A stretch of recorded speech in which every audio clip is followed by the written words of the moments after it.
Allora, eccoci qua, bentornati. È un piacere, ma sono quasi emozionato. Lo dicevo adesso prima del collegamento, sono quasi emozionato ad intervistare Marco da Rinzanco. Ciao Marco, benvenuto. Buongiorno Michele e ciao a tutti. Ciao Buongiorno. Marco. Allora, è un piacere perché uno, è la prima volta che io intervisto te, non è per una cosa e quell'altra. E due, perché è uno dei pochi momenti che noi riusciamo veramente a trovarci per parlare. Ah, No? uno dirà, ma guarda questo, intervista al socio, cosa avrà da chiedergli? Ma in realtà io devo parlare di tantissime robe con te Michele, anzi se dopo il cambio hai 5 minuti... Infatti dovete sapere che Marco è il mio socio, quindi anche in questo caso, come quello che vedrete poi di Alberto, mi risulta un po' difficile anche sinceramente provare anche a venderti, no? Perché non vorrei magari che dicesse, "Oh, ma chi è? Non è possibile, perché va a intervistare il suo socio? Che cavolo, non è possibile." Però penso che Marco, come imprenditore, come persona, possa darci veramente degli spunti estremamente operativi sullo smart working. Vi racconto intanto questo aneddoto, un po' di come ci siamo conosciuti, perché fa capire, fa capire un po' il nostro genere di rapporto. Quindi era l'estate del 2012, io avevo finito l'università, stavo un po' cercando di capire il mio posto nel mondo e mi era arrivato un tweet in privato, appunto su Twitter, nel quale mi si diceva ciao, vedo che sei presente su tutti i social, cos'è questa? È una passione o è un lavoro? Che diresti di parlare della seconda, ok? Della seconda ipotesi? E quello era Marco, quindi a livello di approccio era già stato innovativo rispetto a tanti altri che mi avevano chiesto del nostro lavoro, no Marco? Ma sì, tra l'altro è stato anche facile perché devo dire, io e Michele, per chi non lo sa, veniamo tutti e due dalla stessa città che fa sorridere chiamarla città, no? Perché è Belluno. In realtà Michele viene dal Principato di Pisoi, che è No, un po'... infatti, ci è un tenevo. po'- sì, sì, sì, è un po' il Partenone con Atene, no? Pisoi con Belluno. Però è una città di 30.000 abitanti e è quella dimensione per cui non dico che tutti si conoscono, ma dico che se sei appassionato un po' delle nuove tecnologie, eccetera, e sei tra i primi a iscriversi su Facebook, poi tra i primi a iscriversi su Twitter, eccetera, nel momento in cui guardavi chi c'era, trovi sempre le solite 5 persone. Ma proprio 5, cioè io potrei nominarvele tutte e 5 e tre le conoscevo, una ero io e la quarta era Michele, e dicevo, ma questo Michele chi è? Finché io tutto sommato sono una persona piuttosto riservata, anzi con Michele ci completiamo molto anche per questo, no? Perché la sua socievolezza fa rima con appunto, non a caso parlo io di smart working perché per me il lockdown è stato una figata pazzesca. No, chiaramente non nelle conseguenze, cioè non negli aspetti sanitari negativi, eccetera, no? Ma l'idea di potermene stare 2 mesi rinchiuso in casa e interagire con le persone tramite uno schermo, oh, scusate, è stata una figata pazzesca. Mi rendo conto di essere dalla parte del torto, quindi non, non serve che mi ne convincete, lo so, però, e quindi diciamo, ho vinto la mia proverbiale riservatezza dicendo, ma questo quarto, questo Michele Darold, chi sarà? E quindi ci siamo conosciuti digitalmente, diciamo, è nata un'amicizia smart ancora nei tempi in cui di smart working non si parlava. Infatti, e la cosa che a me ha tanto tanto stupito di Marco è il suo essere appassionato e l'avere un obiettivo. L'obiettivo che era quello di trasformare quella che all'epoca era una piccola web agency con un ufficio in una full remote company, quindi il fatto di poter gestire completamente un team da remoto. Marco negli anni è cresciuto, siamo cresciuti, dai, definiamo insieme, oltre ad essere un imprenditore, oltre a essere un grande visionario, è riuscito secondo me a costruire, siamo riusciti un po' a costruire questo gruppo e siamo riusciti a mettere a terra molte cose che nel periodo del lockdown molti hanno provato a portare avanti. Ecco, Marco l'aveva già pensata nel 2012 questa cosa, aveva cominciato già a implementarla, quindi quando c'è stato il lockdown le nostre aziende sono completamente andate in remoto, e penso sia la persona perfetta quindi per potervi indicare la via nella gestione dello smart working, okay? Che molti vanno a chiamare anche flexible working, adesso ci sono varie terminologie. Quindi Marco, lascio a te la parola e ci sentiamo tra un po'.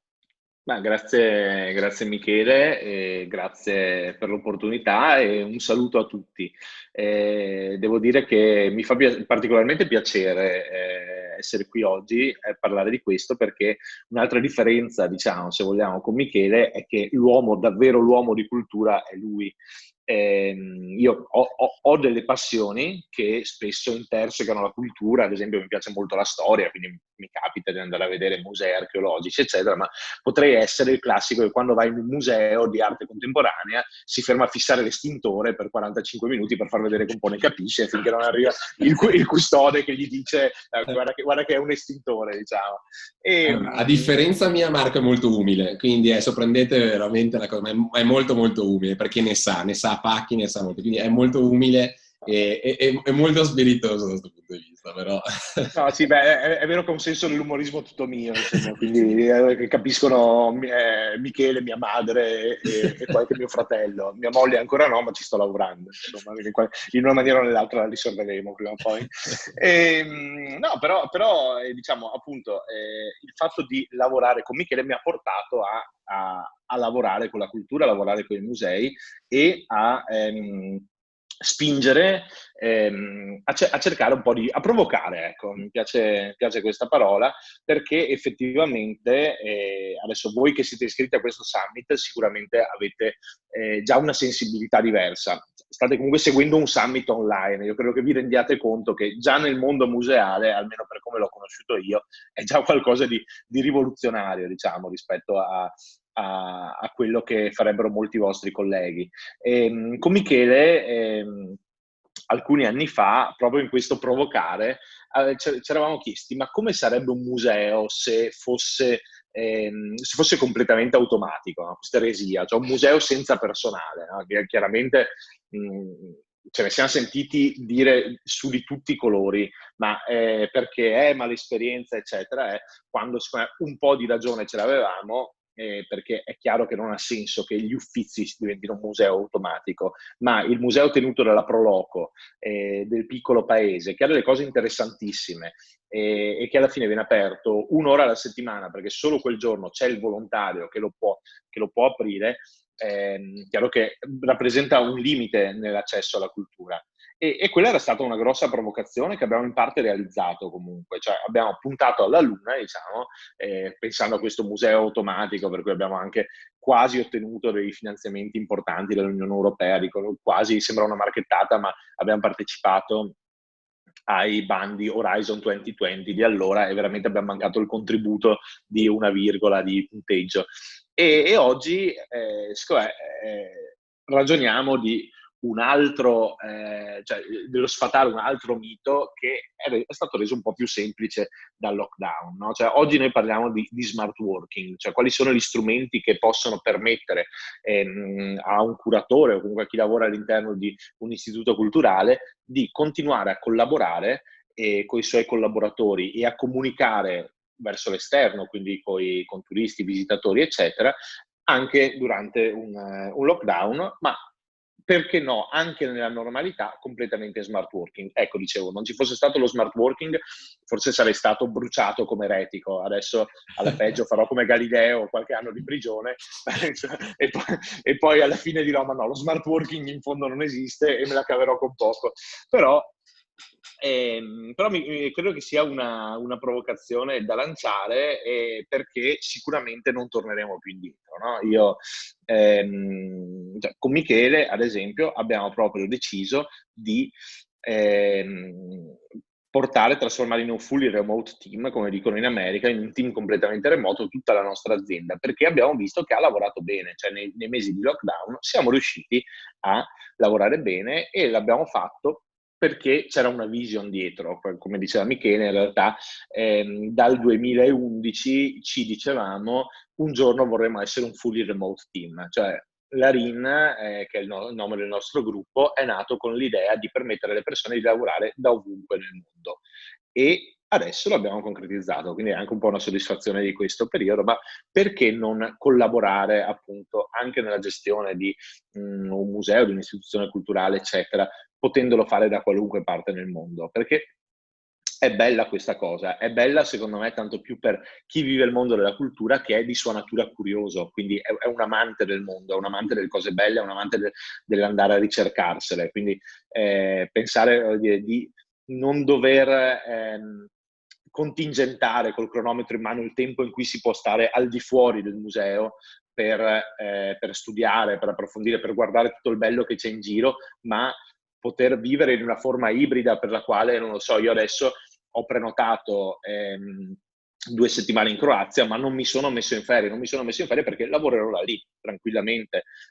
Io adoro lavorare, lo farò in orari compatibili con la mia famiglia, lo farò in orari compatibili con l'andare in piscina, con l'andare in spiaggia, eccetera, ma lavorerò e darò alla mia azienda quello che è mio dovere dare, ma riuscirò a dare anche alla mia famiglia quello che amiamo fare insieme, no? Dire. Adesso non so, Michele, forse farò un giorno in barca, non so se porto il computer. No, ma infatti Nel caso...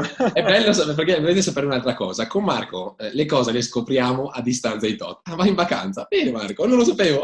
No, ma perché non vanno in vacanza? Infatti, vedi, è quello il discorso, no? Non è più vacanza, è smart working.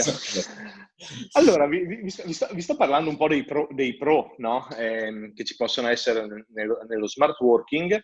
In realtà adesso qui vorrei finire la marchettata e vorrei invece concentrarmi sui contro, perché come avete capito io amo lo smart working, ma per farlo e per darvi dei consigli concreti un po' nella prossima mezz'oretta su come portarlo nel vostro museo, dobbiamo guardare non tanto le cose che sappiamo già che andranno bene, flessibilità nel tempo, non dover stare in mezzo al traffico, eccetera, ma le cose che andranno male. E vengono elencate 1, 2, 3, 4, 5, 6, 7, 8. Allora, la prima è che chiaramente lo smart working complica la comunicazione. Ok, questo se vuoi Marco, condividerlo, se vuoi, se no senza problemi. Tanto... Guarda, con me no, ma ve le dico così. Allora, la prima è che la comunicazione in smart working diventa più complicata. Diventa più complicata perché? Perché sappiamo che pare 70% del nostro modo di comunicare con le persone che abbiamo attorno è comunicazione non verbale. Nel momento in cui la togliamo o comunque ne togliamo buona parte, che adesso sono in colli e posso gesticolare un po' all'italiana, come con le gesture un po' che ci invidiano in tutto il mondo, però la verità è che prima del lockdown, nel momento in cui entravo in ufficio, solo dalla forza con cui chiudevo la porta del mio ufficio, i miei collaboratori capivano già se era una buona o una cattiva giornata. Cioè, non serviva che io parlassi, non serviva che io entrassi nel merito, eccetera, ma solo vedendo se salutavo con un tono, se andavo a chiudermi direttamente in ufficio, cioè, ecco, la comunicazione è fatta anche di questo, non è fatta solo del dirsi cose, magari all'interno di una chat come quella che poi vedremo. Quindi è più facile che ci siano equivoci, e quindi si lavora peggio. Leggevo questa mattina una citazione, purtroppo come sempre non mi ricordo l'autore, ma che diceva che una squadra è un insieme di persone che si ammirano a vicenda, una vera squadra, un team che produce, no? E costruire questa ammirazione a vicenda da 2 parti diverse del monitor è difficile. Sempre legate alla comunicazione, questo è un po' il secondo punto, è che diciamocelo, è facile che manchi un po' anche la cazzata volante. Adesso, perdonatemi il termine, non avevo mai detto davanti a una platea di curatori, di gente di cultura volante, però manca non so, la pausa a caffè, il fare la battuta, l'aneddoto, no? Noi subito prima dello smart working avevamo appena stretto, e chiaramente non era previsto, scusate, prima del lockdown, avevamo appena stretto una piccola collaborazione con un vignettista molto bravo e anche famoso, proprio perché avevano detto a volte in ufficio nascono quella stupidaggine, quell'aneddoto, eccetera, che sarebbe bello immortalare, no? Fa parte un po' della cultura aziendale. Tutto questo viene meno. Aggiungiamo, non tutti i collaboratori sono fatti per lo smart working, lo dico con serenità, è inutile fingere, ve ne sarete resi conto. Cioè, anche noi nella nostra azienda abbiamo visto come dire, dei bruchi diventare farfalle con lo smart working. Cioè, abbiamo visto persone che magari non lo sapevano neanche, ma sono molto portate per il lavoro autonomo, quindi il fatto di rimanere a casa, in un certo senso più isolati, concentrati, eccetera, ne ha aumentato la produttività. Abbiamo dei collaboratori che un po' si sono sentiti persi, si sono sentiti spaesati, e vi parlo di un'azienda che per esempio è anagraficamente molto giovane, quindi non è una questione generazionale, diciamo. Quarto punto è che non tutti i nostri, diciamo, chiamiamoli clienti, no? Che perché in fondo lo sono, quindi i visitatori, i turisti, eccetera, sono fatti per lo smart working. Cioè, ci può essere, adesso noi comunque lavoriamo molto con i musei, ma lavoriamo in generale molto con l'ente pubblico. È chiaro che una persona che ha bisogno di un servizio pubblico, soprattutto persone, diciamo, un po' appunto tradizionali, perché io cerco sempre di fare una cosa online, ma la persona normale è abituata ad andare allo sportello, no? Non a come si fa, con chi parla, cioè vuole sapere dov'è la persona con cui sta parlando, vuole avercela di fronte. E questa è un'altra criticità. Altre due criticità sono collegate tra di loro. La prima è: devi avere le procedure. Quindi abbiamo un altro socio che è Pier Nicola De Maria, che è probabilmente il guru italiano dell'insegnare alle piccole e medie imprese e organizzazioni a creare le procedure. Cioè a un certo punto deve esserci scritto da qualche parte, che sia nel computer, che sia su un foglio di carta, eccetera, deve essere scritto nel momento in cui arriva una richiesta noi facciamo così, così, così, così. Nel momento in cui arriva una prenotazione noi facciamo così, così, così. Nel momento in cui telefona qualcuno che vuole organizzare una visita guidata, noi facciamo così, così, così, così. Cioè, si collega a quello prima, no? Non c'è il collega a cui posso picchettare sulla spalla ogni 2 minuti dicendo ma questo come si fa? Ma questo chi è? No? E poi devi investire in software, è collegato anche alle procedure, perché nel momento in cui lavoriamo in smart working, in fondo la nostra azienda magari non è più un museo, ma è una digital company che offre servizi museali. Cioè, alla fine il canale di comunicazione è rappresentato dal software e da quello che è l'ultimo contro, dalla connettività. Chiaramente problemi di connettività, molti di voi, guardavo un po' l'elenco degli iscritti, vengono da paesini, non perché lo sappia, ma perché erano paesi di cui ignoro la conoscenza, quindi sono sicuramente medio-piccoli, no? Paesi di montagna, di colline, eccetera, e sappiamo che, ma spesso anche in città, non è una garanzia il fatto di avere la connettività. Salta la DSL, o meglio la fibra, perché l'ideale sarebbe avere la fibra, salta tutto. È anche vero che, insomma, abbiamo visto dei progressi tecnologici enormi negli ultimi anni, possiamo aspettarci che nel giro, io do per scontato che adesso noi ci diciamo ho un problema con la connessione, mia figlia ha 7 anni e quando avrà 18 anni mi chiederà papà cos'è la connessione, cioè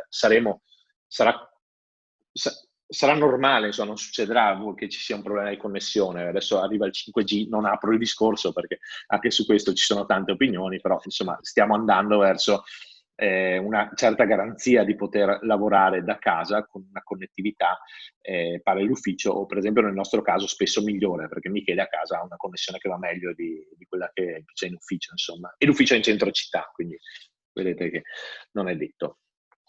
Allora, attorno a questi contro, adesso vi darò alcuni consigli e ve li darò molto pratici, perché non abbiamo ancora ore insieme, e vi dirò un po' quelle che sono le esigenze, direi due cose. Quello di cui avete bisogno, soprattutto lato software, per comunicare in maniera efficace con i vostri collaboratori e verso l'esterno, perché scambiare le informazioni è la cosa fondamentale dello smart working. E, direi che faremo questo, ecco. Allora, partiamo dal comunicare in maniera esterna.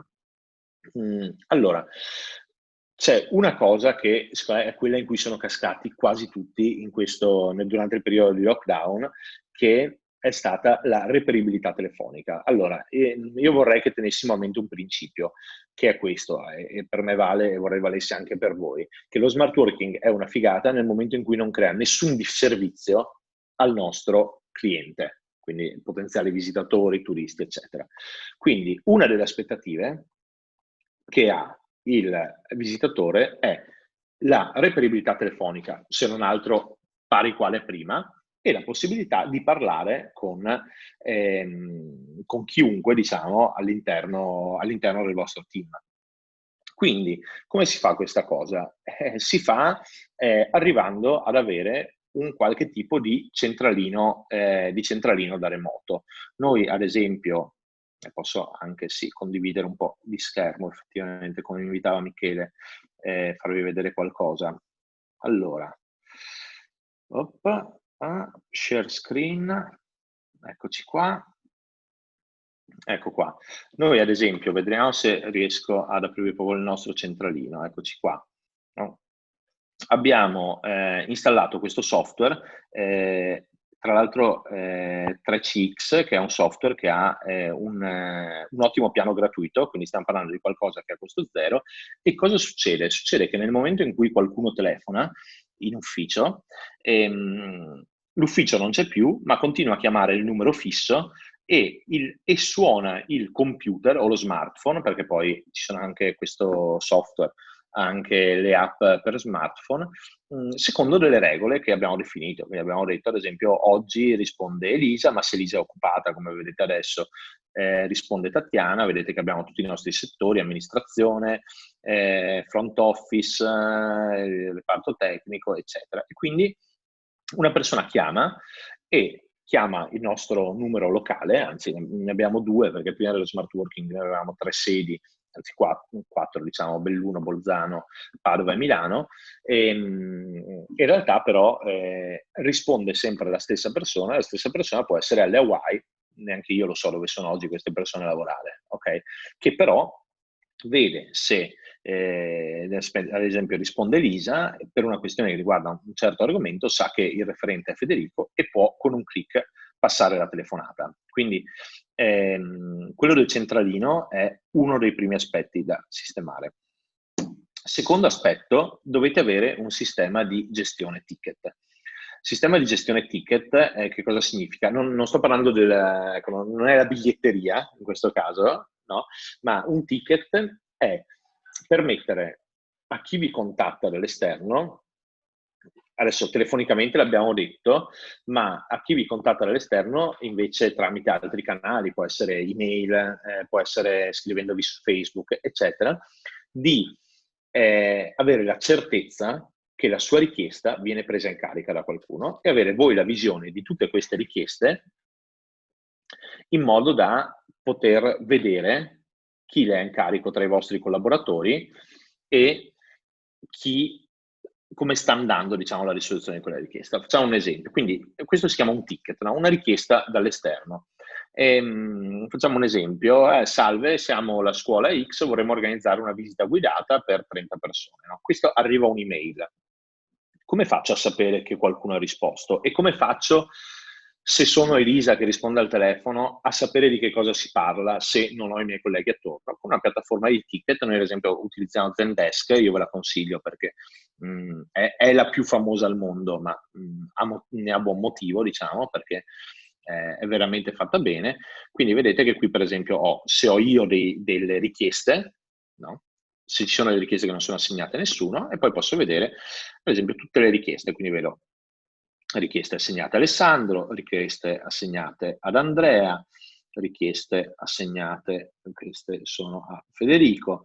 Vediamo ad esempio se ce n'è una che non ha dati sensibili, ma che che posso farvi leggere. Vabbè, vediamo questo, tanto siamo tra amici, no? Ad esempio, c'era una nostra newsletter su un prodotto che abbiamo per la ristorazione che si chiama Tony. C'è questa persona che ha risposto, che dice: ho notato che nella versione italiana alcuni nomi dei piatti che sono in inglese vengono tradotti automaticamente, eccetera. Allora, questa richiesta automaticamente viene assegnata a un nostro collega, però qual è la cosa interessante? Che adesso anch'io potrei rispondere. Infatti vedete che in questo momento la mia collega Tatiana sta proprio guardando la stessa cosa che sto guardando io. Questo perché? Magari perché questa persona ha chiamato per avere aggiornamenti e quindi lei sta verificando la sua richiesta, sta guardando se Federico l'ha presa in carico, se ha aggiunto delle note, eccetera. La terza cosa di cui avete bisogno per comunicare con l'esterno è un CRM. Un CRM inteso in maniera moderna, quindi come un software che vi permette di raccogliere i dati ad esempio di un visitatore al momento in cui acquista un biglietto online o al momento della visita, e da lì profilarlo e seguire la storia che avete con lui. Mi spiego meglio, vi faccio vedere. Noi utilizziamo ActiveCampaign, anche questo è eccezionale e costa veramente una pippa di tabacco, nel senso che il piano base, che credo 3/4 dei nostri clienti usano, costa 9 euro al mese, quindi veramente poco. No, qui vengono schedati tutti i nostri clienti, i nostri potenziali clienti, e poi se vado su una scheda, ad esempio prendo la scheda di Michele,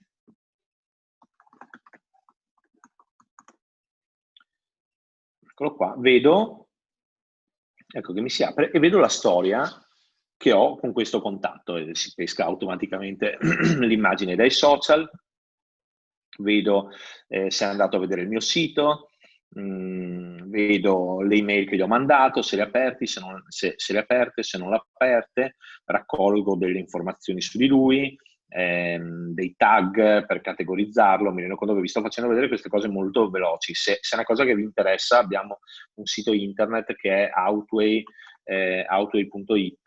e qui ci sono dei contenuti gratuiti sulla marketing automation, che è un po' questo settore, e anche un corso gratuito di questo software, quindi qua trovate, vedete che qua c'è corsi ActiveCampaign, c'è una versione base gratuita e una avanzata a pagamento.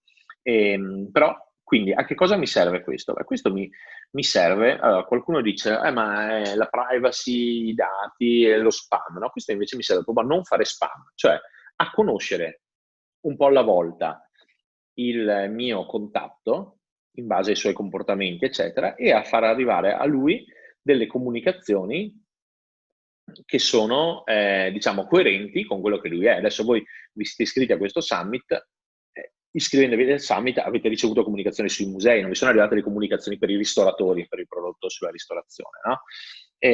Come lo applico un sistema di questo genere in un museo? Ma lo applico in modi infiniti, perché ad esempio se una persona è un locale, allora quello è un potenziale referral, cioè è una persona che mi può portare, durante il summit usciranno sicuramente queste cose, no? Cioè, è una persona che è qui del luogo, quindi mi può portare gli amici, la famiglia, eccetera.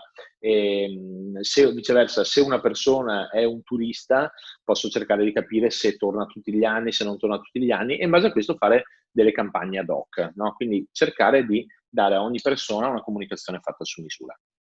E questo per quanto riguarda la comunicazione esterna. Adesso vi do invece qualche tips e qualche strumento per la comunicazione interna.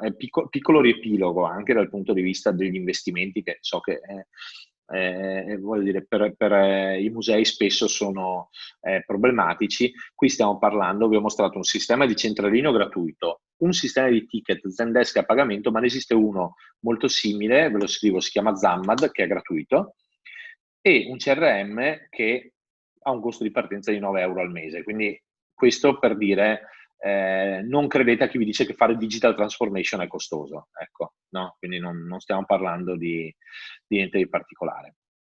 Vediamo un po' invece quanto riguarda la comunicazione interna.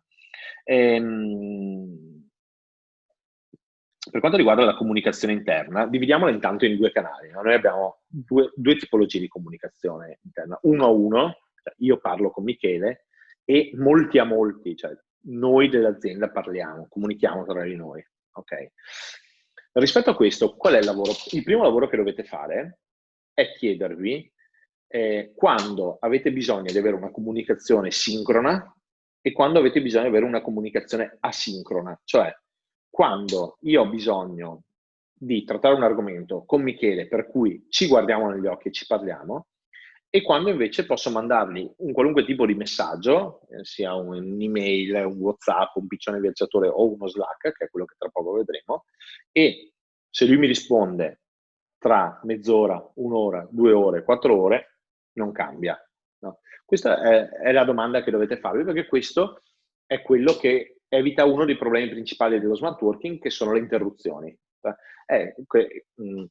Classica frase durante il lockdown di alcune aziende che abbiamo seguito nel passare smart working è sì, sono in smart working, sono tutto il giorno in call, sono in smart working, mi interrompono ogni 5 minuti. Quindi come si evitano le interruzioni? Prima di tutto capendo quali comunicazioni devono essere sincrone e quali comunicazioni devono essere asincrone. Vi do io la risposta, possono essere quasi tutte asincrone.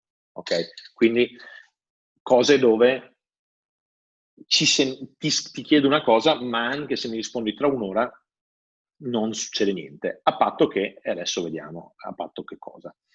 Allora, vabbè, per la comunicazione sincrona, se avete un ruolo di responsabilità all'interno del museo, dovete gestire dei collaboratori, quello che vi consiglio è di creare un rituale, che è un one-to-one meeting, cioè avere con questi con ogni vostro collaboratore, quindi one to one, un meeting settimanale circa di 30 minuti. No? Questo aiuta a fare il punto sui progetti, fare il punto sugli obiettivi e anche a creare quell'informalità che dicevamo prima che rischia di mancare. No? Infatti vedete che io qui ho scritto i primi 5 minuti dedicateli a argomenti rilevanti anche se non attinenti con l'attività museale, no? Ho messo l'acronimo.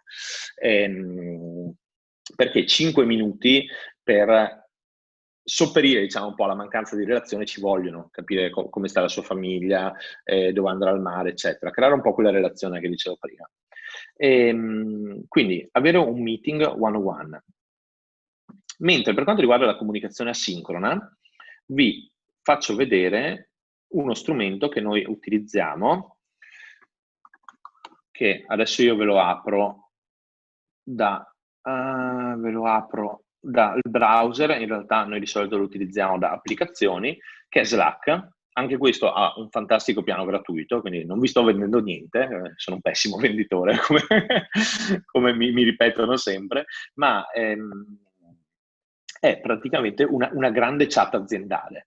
Quindi permette di dialogare con i vostri colleghi o uno a uno, vedete qui ad esempio c'è Tatiana che mi ha scritto un messaggio, o tramite dei canali, qui per esempio sono nel canale annunci, dove vengono fatti, che è un po' la bacheca aziendale, no? Ma potrei trovare dei canali per ogni progetto. No? Per esempio, se cerco Amuse, trovo i canali di Amuse, eccetera. Quindi chiaramente non posso farvelo vedere meglio perché il nostro contiene anche molti dati sensibili, però vi invito a dotarvi di uno strumento di questo genere. Questo favorisce la sincronicità, cioè ho bisogno di qualcosa, per esempio Tatiana mi ha scritto e io lo leggerò adesso, finito il summit, con calma, e riesce davvero a far girare. Quasi tutte le fully remote company del mondo, almeno tutte quelle che conosco, utilizzano Slack. Mentre, e ho praticamente concluso, per quanto riguarda la comunicazione molti a molti, quello che i consigli che posso darvi è avere dei momenti di comunicazione sincrona, possiamo chiamarli stand-up meeting, perché nelle startup si usano spesso, nelle startup vengono fatti 10 minuti ogni mattina, non per forza questo, ma dei momenti in cui si fa il punto di tutto, in call, con uno strumento tipo Zoom o Google Meet, e settare l'interruption time, cioè non dovete dare la possibilità a tutti di interrompere in ogni momento, ok? Quindi una buona regola, per esempio, è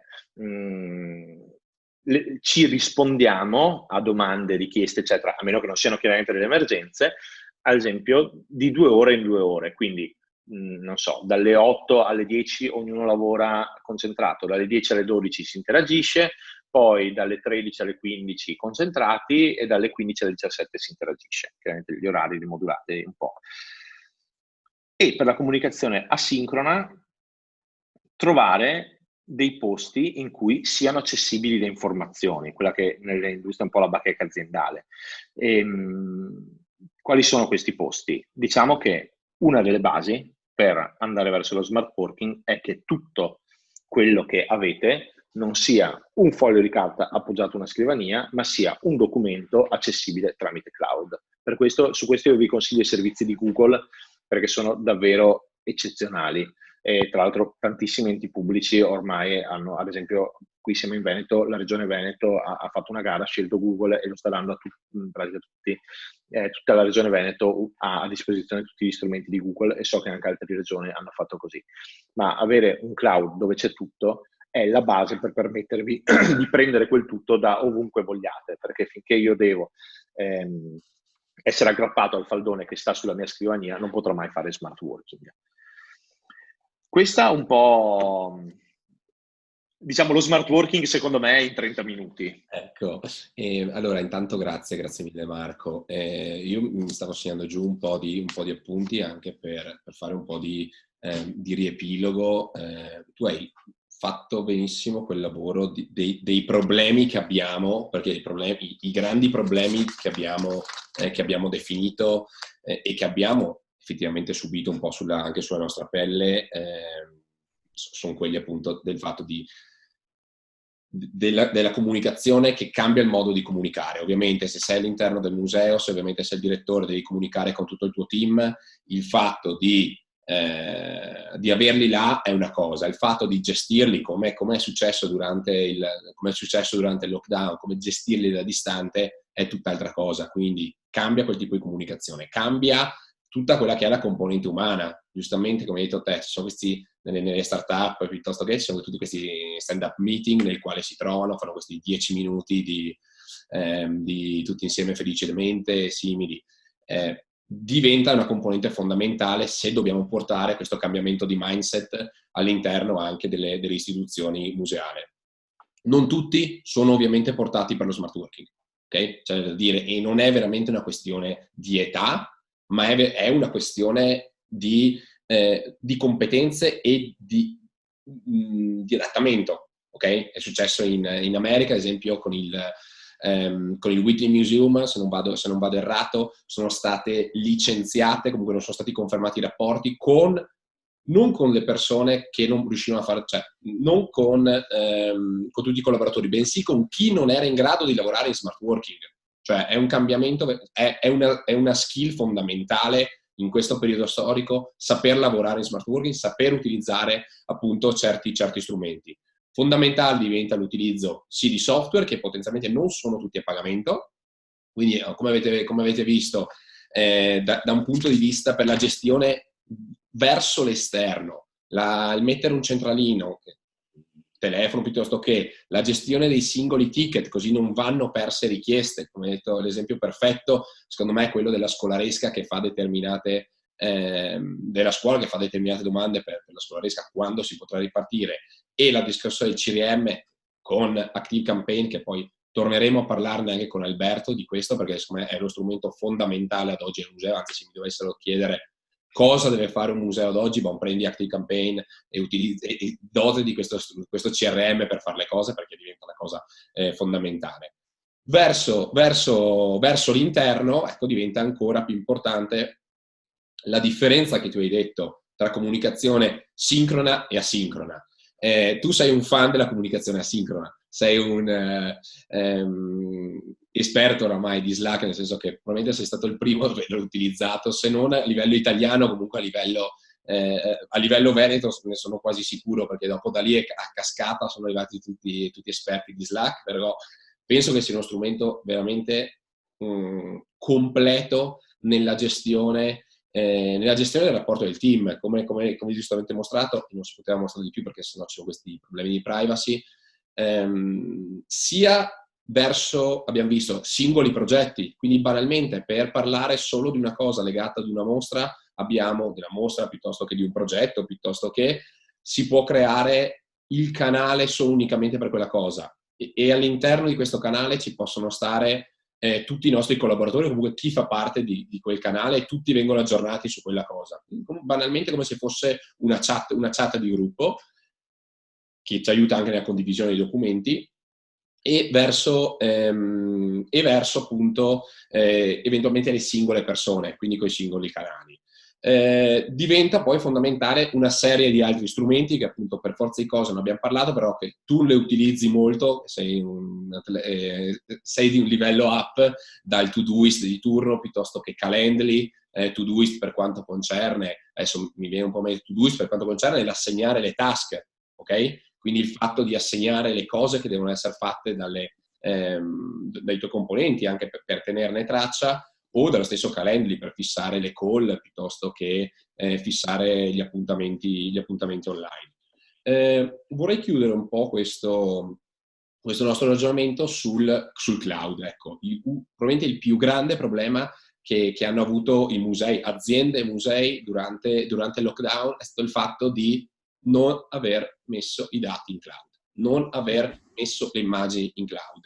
E che cosa accadeva? Succedeva a fare come il mio amico Matteo, che per forza di cose era l'unico che poteva andare all'interno poteva entrare all'interno di un museo e doveva andare a fare le foto alla responsabile della comunicazione. Perché? Perché non aveva foto e non le aveva caricate in cloud e non aveva le foto con sé per raccontare effettivamente il museo. Quindi riuscire a garantire, cioè, mettere i dati in cloud significa garantire a ognuno dei nostri collaboratori la possibilità di attingere a queste informazioni in qualsiasi momento, in qualsiasi posto. Perché, come detto all'inizio, adesso andrai per potenzialmente 2 settimane in Croazia, avrai la possibilità senza problemi di lavorare da lì e attingere a quelle informazioni. Penso che ho fatto un riassunto completo di quanto detto, giusto? Potresti essere il fondatore della Bignami. Ecco, non so, tipo smart working in 2 minuti, non so. Esatto. No. Cioè, potevo non parlare 40 minuti, No, in 2 minuti c'era tutto. No. Non riesco a sintetizzare. Ottimo riassunto, e secondo me anche le priorità che hai dato sono quelle giuste. Prima di tutto il cloud, perché il cloud non c'è nessun motivo oggi per non tenere tutto in cloud, e ti servirà il giorno in cui non ce l'avrai. Quindi fallo subito, adesso, esci, abbandona il summit, vai in ufficio e metti tutto in cloud. No, questo diventa ovviamente fondamentale. E appunto, come detto, il discorso del CRM, perché signori, può essere bellissimo tutto, ma cioè, avere i dati dei nostri visitatori, dove sono stati, quando sono arrivati, quando si sono iscritti alla mia mailing list, quando io li ho aggiunti eventualmente alla mia mailing list, diventa fondamentale poi per tracciarli, come vedremo con Alberto quando parleremo di esperienza, di definire definire questa nuova experience, questa nuova customer experience per il nostro visitatore. Diventerà fondamentale il CRM. È un processo di cambiamento, veramente del mindset vero e proprio, perché riuscire a lavorare in smart working, riuscire a fare queste cose che tu hai detto, ovviamente c'è bisogno di tempo. Noi eravamo preparati, eravamo strutturati, e nonostante questo il cambiamento, come hai detto giustamente te, c'è chi è più portato, chi è meno portato, ma per forza di cosa deve essere fatto, giusto? Esatto, sì, diciamo, tu puoi vedere come esagerato un concetto di una fully remote company, cioè persone, o di nomadi digitali, cioè persone che vivono in smart working, ma che non si torni più indietro, che le persone si aspettino per esempio di avere da te tutta una serie di informazioni prima di fare una visita, che ci saranno dei collaboratori che cominceranno a voler lavorare determinate giornate da casa. Cioè, tutto questo è realtà, è oggi, e non puoi non farti trovare pronto. Sì, ma diventa anche fondamentale per quel discorso di cui parla appunto il nostro socio Pier Nicola, di riuscire ad attingere anche, chiamiamoli talenti, che non siano meramente in loco, perché immaginiamoci sempre il museo, il piccolo museo, faccio sempre l'esempio di Cisinello Balsamo, non so perché. C'era un museo bellissimo. Ecco, penso di sì. L'opportunità comunque di dare a una persona, che ne so, di collaborare magari anche con quel museo e essere dall'altra parte, che ne so, del globo, dove vogliamo, diventa un'opportunità fondamentale e diventa lo stesso fondamentale per la costruzione del museo, perché alla fine questa mentalità, chiamiamola da smart worker, va a influenzare anche il modo con cui, giustamente hai detto te, si va a dialogare con lo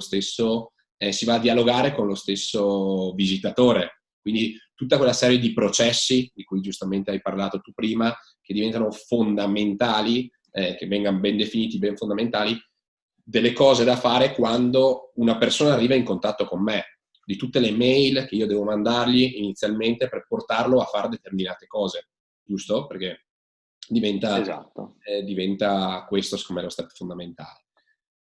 Marco, io penso di aver detto tutto, penso che ci siano stati tanti spunti, ogni volta che parlo con te mi segno giù le cose, quindi è sempre bello dialogare su questo, poi spero di vederti dal vivo prima o poi. Ma infatti, dai, adesso basta questo smart working. Basta con questo. Vediamoci. Marco, grazie. Bene, grazie a te Michele, grazie. Ti faccio pubblicamente i complimenti perché adesso voi magari qualcuno pensa che sia business, ma voi non avete idea di come Michele senta davvero una missione verso il cercare di far innovare quello che è il mondo della cultura e dei musei in Italia, quindi ma lo vive, cioè non ci dorme la notte, ecco. Ovviamente no. Quindi grazie a tutti quelli che mi hanno ascoltato, è stato un piacere e chissà appunto di non conoscersi magari in smart working, ma one to one. Prima o poi faremo anche quello nella prossima edizione. Allora Marco, grazie mille, un abbraccio intanto. Buon lavoro. Grazie, ciao.